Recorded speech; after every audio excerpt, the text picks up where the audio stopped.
Greetings wargamers and hobbyists, and welcome to another P&Q. And first off, start off by saying, how's your week been? Mine's been pretty good, better than the previous one. Got a lot of things on. It's been hectic though, been very hectic. So yeah, without further ado, we'll crack on with it. Got your questions or comments here today. It's about average for lately, and I know I said I'm going to keep the channel going over the Christmas, and I will, but I just don't know as to how busy it's going to be. I've got to visit my I'm going to visit my family next week, and there's an awful lot happening lately with regard to Christmas and school and various other things. So I'm going to be kept very busy outside of the hobby, but still putting up these videos, so no worries there. P&Q will always go up. Like I say, this is one which will remain a constant, I think. Other stuff may become more random, I don't know, but I think everybody that does this kind of thing is looking forward to the new year as well, and getting back into the hobby and like with all guns blazing. And I'm certainly looking forward to it because I'll have a new camera by then, and I'll be able to do better videos for you all and up the quality a bit. So hopefully that will be very good. So first off, P&Q, this is a series of videos where I comment on your questions or comments that you've left me on the previous P&Q, and it goes out every Monday. So if you're easily offended by anything, just don't watch. Easier to say that, I think. So I like starting with the ones you can comment by either writing below in the comment section below the video, or you can email me at miniwarzone@gmail.com if you want to remain more anonymous, and that's fine. I like to start with the comments you've left and then go on to the emails, because it's just, I don't know, just the routine I've got into, the way I print them out. Anyway, so starting with Hecatrix Witch, and he says, just started collecting and painting Necrons for the new codex. Cool, very cool. I don't have a single Necron, but I love the look of them. You know, if I could afford it, I'd have every army and every model. Unfortunately, I don't have any Necrons. That is unfortunate.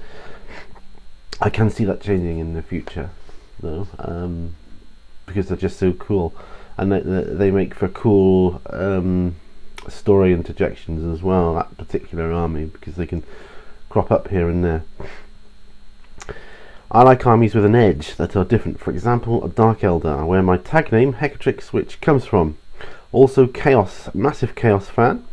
My other main armies include Tau, which I picked up really cheap but brightly painted, so I had to spend some time sorting all that out, with 3 glass stand cabinets full, including Dark Angels from the Dark Vengeance box sets. I think I have enough to be going on with. Apart from the Dark Vengeance box sets you have, what are your go-to armies? Well, there's so many, isn't there? And all of them require work. Does anybody actually have a fully completed painted army? Anyway, my main go-to armies: Tyranids, Ultramarines, Blood Angels, and obviously the Dark Angels. And I've got no, and they've all got loads of stuff to do. Well, Ultramarines don't have a lot to do, just more vehicles than anything. Just, I don't have a lot of troops in my Ultramarine army, but I should have more. I really should. I mean, I've got a chaplain though and a captain, so I'm quite happy with that. Blood Angels, they're not a huge army. I just like them more for allies purposes. Although I've got some Terminators, and I like those. I mean, I've got other stuff as well. I mean, I've got the Stormclaw box set, which I haven't even taken the cellophane wrapping off yet, so that'll give me some Orcs and some Space Wolves to be getting on with. But like I say, main army to go to will be Tyranids, and I've really got to. I've got these gargoyles sat in front of me that are just staring at me saying, "Finish me, finish painting me." I've got to get those done as well. I don't know. I just started. I'm one of these people that are easily distracted or easily go off on a tangent, and I've kind of gone off onto the Dark Angel tangent at the moment. I don't know. It's just the way I am. I tend to go around the houses a bit and just do a bit of this, bit of that, just so I don't get too stuck on one thing. I mean, I did start that when I started painting the Tyranid army.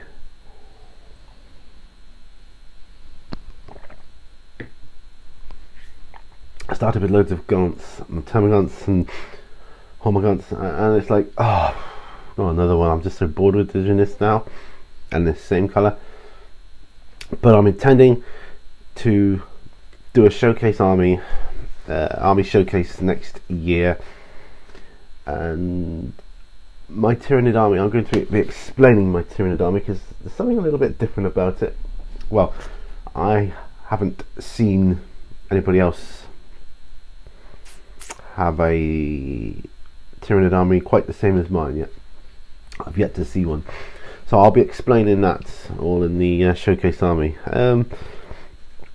But yeah, at the moment I'm looking to finish off the Dark Angels and start on the Chaos side as well, because I've really got to get cracking with those guys.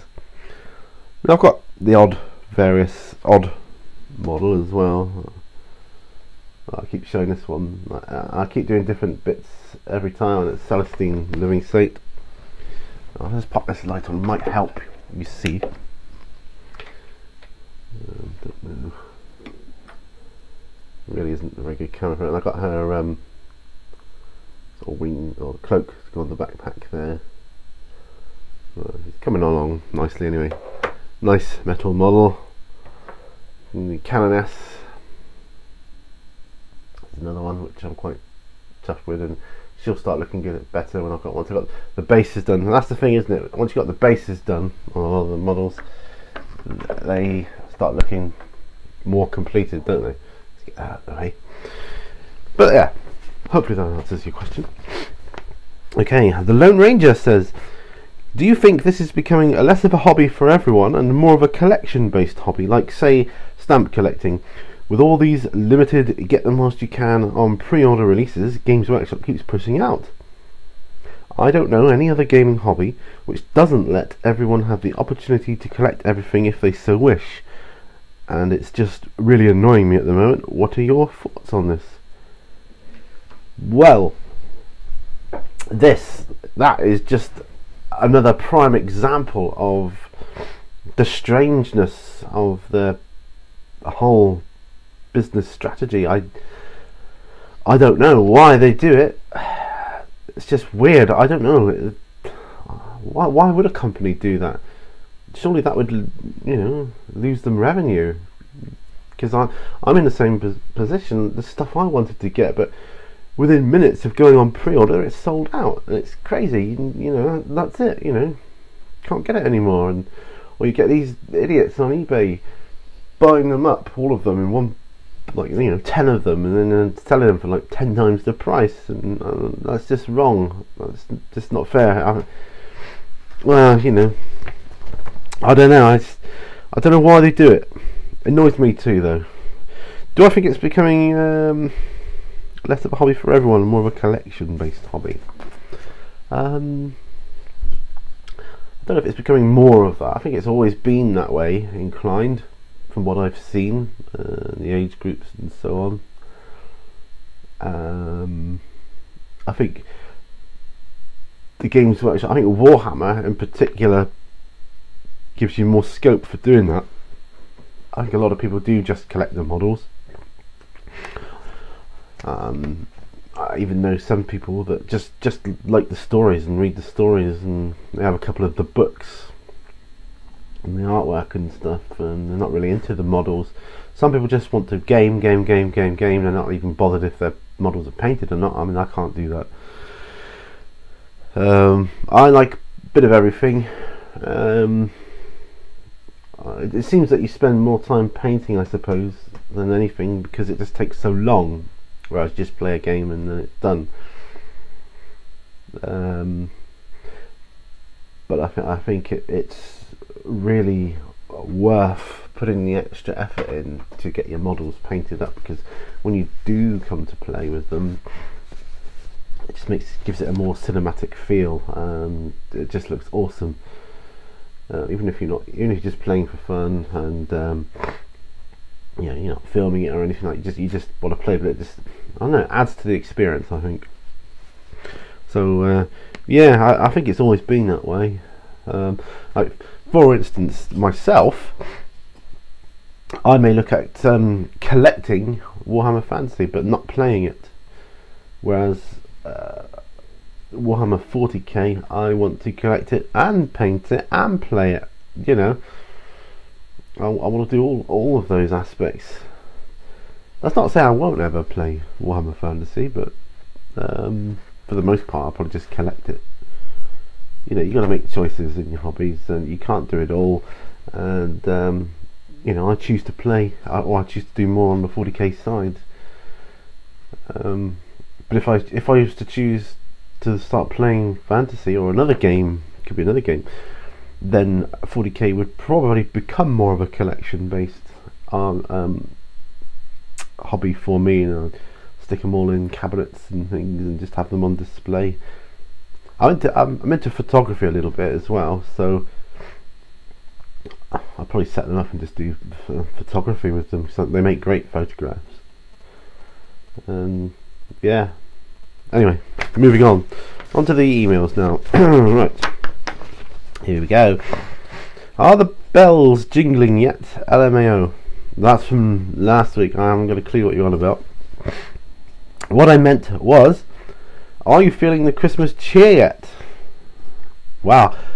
Went late night shopping last week, and that's the first time I started feeling Christmassy, I suppose. Sorry, I keep getting distracted here. There's bits in the way. Yes, I started feeling the Christmas cheer then. I went round, the lights were all up, and although it wasn't as atmospheric as it has been in my town centre over years gone by, but yeah, I felt pretty Christmassy. It's in the air, I know. It's in the air. But yes, I am now. Got our decorations done. So that step ladder behind you, that was up against the loft, and we're up there getting the decks down, and my wife and daughter did an amazing job with the tree. It's a gold, green and red theme this year for it, whereas before we just kind of randomly put different colours all over it, higgledy-piggledy, but this is more of a themed, so it looks really, really, really cool. Right, this is another one. You truly need some Tau. I truly need it, all of it. I want all of it. Yes, Tau are cool, Necrons are cool, Imperial Guard is cool, Sisters of Battle are cool. I want them all. But yeah, you're right. They've got some cool models. I can't wait to. I'm pointing over there because he's up there. Yeah, he's up there. I can't wait to assemble the Riptide and paint him up. But heck, I've got the my Imperial Knight to do first, so that's that. Glad to hear the wet palette is working well. Oh yeah. And here it is. So, yeah, still going strong. I probably don't need to do another video, like an update on it now, because I've said it in a few videos already now. But this is working really, really well. Best discovery ever. Yeah, it's awesome. Saves you your paints no end, and I'm grateful for that, because I'm on a tight budget. So wet palette. If you don't have one already, make one. Don't buy one because they're too expensive. Make one and start using it. Go for it. I'll tell you what I was going to do, because in all honesty, I didn't expect this to work. I didn't. I thought, no, open mind, I'll give it a go. But the materials I've got, the baking paper I use, it's bound to be the wrong stuff. So what I'll do, I'll make one, trial it, then when that isn't really working out as I expect it not to, I'll try something else, different materials and so on, but it's working absolutely fine. Why try something different? I'm happy with that. Hey Pete, what is your next project? I can't really think about a next project yet. I just want to get everything I've got painted up and done, and I can start making more videos, and I suppose trying my hand at more tutorials. And next year I'd love to get a painting up and running. That would be so cool. I'd like to get my On the Bench with Pete series a bit better. I'm enjoying the 40k fluff series, the Armies Unveiled series I'm doing, although I've only got one uploaded at the moment, but I'm really enjoying that because that helps me as well. Hopefully it helps some of you guys as well, but yeah, just exploring the fluff and background of each army. It's just going to be so cool, and you know, I don't even need to set models or paints or anything else up there. I can just sit down and I can just go for it, and it's really cool. Hopefully we can all learn something. I certainly learned. Hey man, do you play computer games, and if so, what? I don't play computer games at the moment. I used to play them a lot, and when I was a kid at school I was always I was glued to my computer. I'm old school now because I'm getting on a bit now. My first computer, right, you might even not have heard of this, was a Sinclair ZX81, and that's pre-Spectrum, just after the ZX80. ZX81, black and white, no sound, and I loved it, absolutely loved it. And I wrote an article about it for Tribe magazine. Was it last year? Might have been last year. And in particular a game called 3D Monster Maze, which was one of the first games I ever saw in it. My friend had a ZX81 first, and I went around his house and I saw it, and it just blew me away. I thought, oh, this is awesome, really cool. Why would you ever want to go outside of your bedroom again when you've got this computer and all these games? And yeah, 3D Monster Maze, where basically it was simple. You was in a maze, you just had to find the exit, go around, and there was a Tyrannosaurus Rex in there who was running around trying to eat you. And that was it. It's a very simple concept, but for the time, yeah, it was absolutely awesome. But yeah, if you've in mind, go check it out on Tribe magazine. I'm hoping to get the editor of Tribe magazine round for a quick interview next week, or this Friday coming. He doesn't know it yet. I've got him to say yes to coming around. Or kind of getting me, he'll be put on the spot a little bit, so go easy on him a bit. If when you're watching it, so I want to get him to talk to you about Tribe magazine. It's a really cool magazine. It's an online international arts magazine. It's really good. But mediums like this, we can share things. If I can help him, gives me another video. I don't know what section I'd put it under, probably random, but. And see, this is what I mean. I've gone off onto a tangent now. I've gone off completely in a different direction to the question, and the question was about computer games. Right, so going back to that. I have computer games that I have fond memories of. So that's where I started with the ZX81. But over the years, I've had many different computers.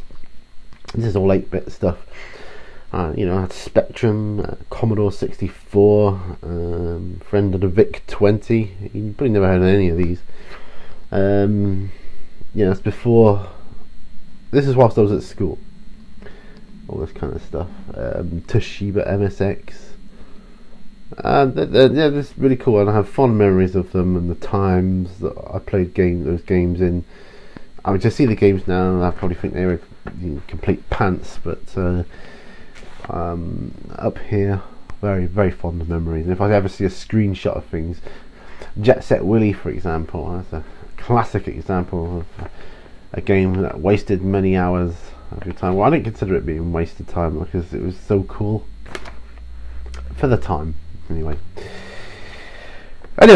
next, I could talk about that for ages, all the retro stuff, because Darn screensaver. Hold on a minute. I know you can still see me, but I can't see the screen when it happens. I've got to sort that out for when I do these vids. Right. Yeah, I could talk about the retro stuff for hours and hours and while away the times, and yeah, I might do that when the editor of Tribe magazine comes around, because I know he is pretty nostalgic when it comes to computer games. Anyway, right, moving on then, so I won't have time for anything else. Hi Pete, you seem to be a very positive sort. Is there anything about the hobby that you don't like? And anything is in capital letters and quotation marks underlined. Anything. Well, I don't like the price, so you have to say, because if it was cheaper I could get twice as much, obviously. I wouldn't say don't like, but confused. I'm confused by their business strategy. Games Workshop's business strategy. Like I was saying earlier in the previous question, or prior question, why they sell out of stuff before you get a chance to buy it. You know, they don't seem to make enough of the item in question, and kind of making it limited edition and sought after, and I don't know. I don't know. Yeah, price mainly. Next one. Greetings and salutations. Love your Armies Unveiled series. Looking forward to learning more about the Dark Angel's background, as am I. Just one bit of feedback for you is that you could do with looking up to the camera a bit more. Yeah, sorry about that. Apologies. I will try and engage the camera a little more as I'm reading. Yeah, good bit of feedback. Yes, I'll do that. And last question. Hi Pete, just caught your stripping miniatures video. That was a while ago. Have you ever heard of a product called BioStrip? Even easier than Dettol. Just paint it on, wait a couple of hours, then wash off all the paint. Great for plastic. No, I've not heard of BioStrip, but I will definitely check it out. And if it's any good, I'll do a video on that next year. Maybe sooner. Probably next year though. Although I'm not stopping the channel, keeping my channel going over the Christmas period, it will slow down somewhat, and you've got to expect that. That's the last question, by the way. Yeah, so things like that I will do next year. If I forget, then please just mention it again, and because my memory's not too great, and I tend not to watch these videos to remind myself. So just send me another comment if I do forget, or it seems to be a long time and it seems like I've forgotten. Just remind me again. Just remember that BioStrip thing. Yeah, and I'll do it. So that's all for this week. Have a cracking following week ahead, and I'll see you on the next video. Until the next time, people, this is Peter from Mini Warzone saying happy wargaming.